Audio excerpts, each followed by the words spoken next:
Oke, apa yang dilakukan oleh DC pinjol dari Lasbon, Ada Kami, dan juga EasyCash ketika nasabah pinjol tersebut itu galbay ataupun juga telat bayar? Baik galbay ataupun telat bayar itu sama-sama belum membayarkan utang pinjaman. Nah, hal ini berdasarkan dari salah seorang yang bercerita kepada saya yang berpengalaman meminjam uang di EasyCash, Ada Kami, dan juga Lasbon. Untuk yang pertama di sini EasyCash sendiri ya. EasyCash di sini sebenarnya adalah aplikasi yang memiliki DC lapangan, yang mana dia kalau misalnya kita itu telat bayar ataupun gagal bayar, maka DC lapangan itu akan diturunkan karena memiliki DC yang berada di lapangan di berbagai daerah. Nah, sebenarnya dari cerita salah seorang yang bercerita kepada saya ini, dia bukan berarti menghindari untuk membayar utang pinjaman tersebut, tetapi ini adalah murni handphonenya hilang, otomatis ya bisa dikatakan telat bayar begitu ya teman-teman. Jadi untuk EasyCash ini sudah dihubungi ya pihak-pihak terkaitnya seperti dari email ataupun juga akun resmi di Instagramnya yaitu dari EasyCash, tetapi EasyCash belum ada tanggapan sama sekali ketika si konsumen ataupun nasabah ini menghubungi di aduan konsumen ya, itu tidak ada sama sekali respon apa-apa, sehingga jawabannya untuk EasyCash ini belum ada jawaban. Kalau misalnya sudah ada jawaban, nanti kita akan sampaikan lagi. Nah, kemudian dari Lasbon. Lasbon adalah aplikasi dari Lazada juga yang memang memberikan pinjaman uang. Lasbon sendiri yang berasal dari Lazada itu tentunya memiliki DC lapangan jika kita galbay ataupun telat bayar, tidak bayar-bayar udah lama gitu ya, pasti akan ada DC lapangan. Nah, dari Lasbon ini, dia ini menghubungi kontak ya, kan dia HP-nya hilang tuh, menghubungi kontak darurat. Di kontak darurat ini dia ya ketika diangkat teleponnya ngangkat juga tuh ya, nggak dimatiin, nggak neror gitu ya. Dia menelpon yang berasal dari admin Lasbon, itu dia menelpon ke kontak darurat dan menagih utang ke si kontak yang didaftarkan tadinya ketika pengajuan peminjaman, yaitu kontak darurat tersebut ditagih dan diberitahukan berapa jumlah nominalnya. Tetapi untuk tahun 2024 ini aturannya tidak diperbolehkan sebenarnya kontak darurat itu dijadikan tempat sebagai tempat penagihan. Tidak boleh kontak darurat itu ditagih, tetapi hanya sebagai tempat untuk menanyakan lokasi ataupun keberadaan si peminjam sebelumnya. Nah, kalau si Lasbon ini sebenarnya tidak meneror, cuman dia yang menagih ke kontak darurat. Tetapi di sini kalau saya lihat salah seorang yang bercerita kepada saya ini dari Lasbon tersebut itu 200.000 pun belum bayar-bayar itu tetap ditagih teman-teman ya. Ya mungkin namanya utang ya ditagih. Tetapi intinya di situ dia merespon dengan baik dan akhirnya dibayarkan. Tetapi untuk dari Ada Kami sendiri, Ada Kami adalah aplikasi pinjol resmi yang tidak memiliki DC lapangan. Nah, Ada Kami tidak memiliki DC lapangan. Tetapi ketika telat bayar di sana kan handphonenya ini hilang ya, otomatis dia memiliki 3 pinjaman di 3 aplikasi berbeda, handphonenya hilang. Sama itu kejadiannya barengan, yang mana masih memiliki tunggakan di 3 aplikasi EasyCash, Lasbon, dan juga Ada Kami.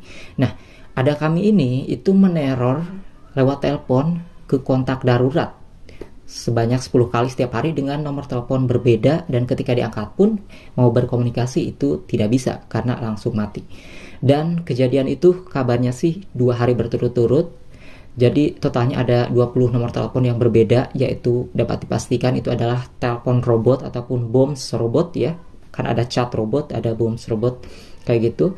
Nah, di situ teror tersebut tentunya sangat mengganggu ya, tidak bisa diangkat untuk berkomunikasi ataupun bernegosiasi, hanya gangguan saja. Tetapi di sini dari Ada Kami ini kan menyediakan link pengaduan konsumen nasabah ataupun juga lewat email ya. Tetapi di situ ada respon ya, dari Ada Kami ada respon. Jadi sangat bergerak cepat responnya di situ, dan akhirnya berkonsultasilah di situ dan dibayarkan pinjaman-pinjaman yang menunggak tadi, dikarenakan salah seorang yang bercerita kepada saya ini itu dia bukan berarti menghindari, memang punya uang untuk membayar, tetapi dikarenakan murni benar-benar handphonenya hilang. Nah, jadi meskipun DC Ada Kami ini tidak memiliki DC lapangan, tetapi dia sangat responsif ketika di chat melalui email. Tidak seperti EasyCash di sini belum ada respon ya. Entah teror ataupun juga yang lainnya, itu belum ada respon dari EasyCash. Yang pasti nanti kita akan kabarkan lagi. Yang pasti di sini Lasbon itu kalau nelpon dari DC pinjolnya pasti diangkat ya, tidak langsung dimatikan. Kemudian dari isi cash belum tahu, kemudian dari ada kami itu neror. Tetapi kalau misalnya kita mau chat baik-baik ke emailnya, sudah dipastikan itu akan direspon. Nah, perlu diketahui juga ya teman-teman, jika kontak darurat ini tidak diperbolehkan sebagai tempat buat menagih si pinjol. Itu sudah ada aturannya tahun 2024 yang berlaku di bulan Januari. Yang mana misalnya nanti teman-teman misalnya mau pinjam uang di aplikasi pinjol resmi manapun, kontak darurat tersebut misalnya yang didaftarkan adalah kontak teman ataupun adik, nanti ada konfirmasi terlebih dahulu. Jadi kita tidak bisa sembarangan untuk mencantumkan kontak darurat tersebut.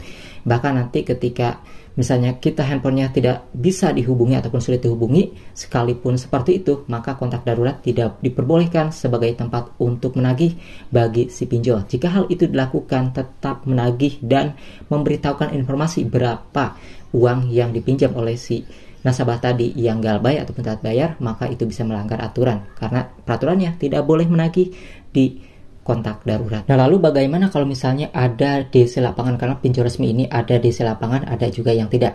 Isi cash ada DC lapangan, ada kami contohnya tidak ada ya. Nah, ketika ada DC lapangan ini tentunya jangan takut ya, karena DC lapangan yang dari pinjol resmi ini tentunya sudah mematuhi aturan yang diterapkan oleh OJK, yang mana mereka tidak akan memaksa dan tidak akan mengintimidasi ataupun melakukan kekerasan ketika mereka ini menagih. Karena kalian di situ bisa meminta tenor perpanjangan ataupun juga keringanan bunga, dan bisa dibicarakan baik-baik ketika si DC lapangan dari pinjol resmi ini datang ke kita. Tetapi sebelumnya memang ada yang galak juga ya dari pinjol resmi ini sebelum aturan tersebut diterapkan, kayak dari Kredipo dan juga aplikasi Singa kabarnya. Saya nggak tahu nih aplikasi Singa yang mana, saya belum mencari, tetapi kalau Kredipo itu saya tahu ada aplikasinya ya. Kalau yang Singa itu kabarnya galak juga tuh, sama kayak Kredipo ya. Nah, maka dari itu ketika kita memiliki pinjaman online yang mulai telat bayar ataupun gagal bayar, maka diusahakan jangan meminjam lagi di aplikasi kedua, aplikasi ketiga kalau misalnya kita sulit membayar, karena hal itu yang bisa kita lakukan agar aman dari bunga-bunga yang terus meninggi teman-teman ya. Tapi sekarang itu memang sudah diterapkan aturannya bahwa setiap nasabah yang memiliki pinjaman di aplikasi pinjol itu dibatasi. Kalau dulu sudah banyak orang yang memiliki pinjaman di aplikasi yang berbeda, lebih dari 10, bahkan sudah ada yang sampai 40 aplikasi, tetapi sekarang dibatasi hanya maksimal 3 aplikasi saja kita memiliki pinjaman di aplikasi yang berbeda.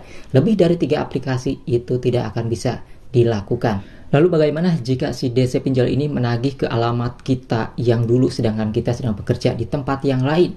Ya, biasanya mereka akan menanyakan alamat kalian itu pindahnya kemana kepada orang-orang yang berada di alamat kalian itu sebelumnya. Seperti itu, jadi tidak akan melakukan hal-hal yang tidak diinginkan di tempat tersebut ataupun mengadakan kerusuhan, kecuali adalah pinjol ilegal yang memang kalian salah juga pinjam di situ, dia juga salah mengadakan aplikasi pinjaman ilegal gitu ya. Tetapi pilihlah yang resmi dan perhatikan juga tenornya, jangan yang kecepatan. Misalnya teman-teman tadinya harus bayar 30 hari tapi 28 hari sudah ditagih, itu adalah tenor yang kecepatan. Maka sesuaikan, pilih yang tenornya panjang, kemudian yang bunganya lebih rendah, dan tentunya juga yang terpercaya dari beberapa pengalaman mengenai pinjol tersebut. Oke, semoga video ini bermanfaat.